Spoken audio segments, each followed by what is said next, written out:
বাংলাদেশের তরুণরা পুরো বিশ্বকে বদলে দিতে পারে বলে জানিয়েছেন অন্তর্বর্তীকালীন সরকারের প্রধান উপদেষ্টা ডক্টর মোহাম্মদ ইউনূস। শুক্রবার ব্রিটিশ সাময়িকী দ্য ইকোনমিস্টকে দেওয়া এক সাক্ষাৎকারে তিনি এ কথা জানান। ডক্টর ইউনূস বলেন, আমি আশ্বস্ত করছি বাংলাদেশের জঙ্গিবাদ মাথাচাড়া দিয়ে উঠবে না।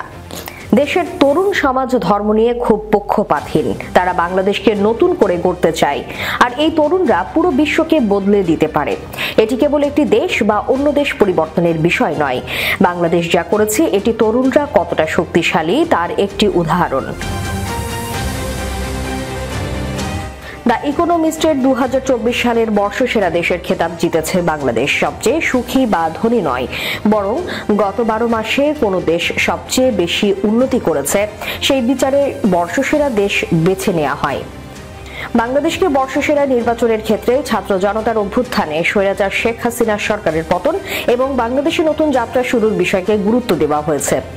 এ পরিপ্রেক্ষিতে ডক্টর ইউনূসের সাক্ষাৎকার নেয় সাময়িকীটি। তরুণরা কতটা শক্তিশালী, সাম্প্রতিক গণ অভ্যুত্থান এর একটি উদাহরণ উল্লেখ করে প্রধান উপদেষ্টা বলেন, আমাদের উচিত তরুণদের প্রতি মনোযোগ দেওয়া, বিশেষ করে তরুণদের উপর। বিশেষ করে তরুণীদের ওপর। বাংলাদেশের অভ্যুত্থানে তরুণীরা খুবই গুরুত্বপূর্ণ ভূমিকা পালন করেছেন। ডক্টর ইউনূস বলেন, যোগ্যতার দিক দিয়ে বাংলাদেশের তরুণেরা কোনো অংশে কম নন।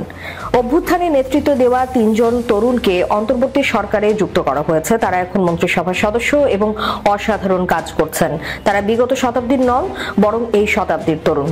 বাংলাদেশের নির্বাচনের পর কি করতে চান এমন প্রশ্নের জবাবে ডক্টর ইউনূস বলেন, আসলে আমাকে আমার কাজ থেকে সরিয়ে আনা হয়েছে, জোর করে এই কাজে আমাকে যুক্ত করা হয়েছে। আমি আমার কাজ করছিলাম এবং তা উপভোগ করছিলাম।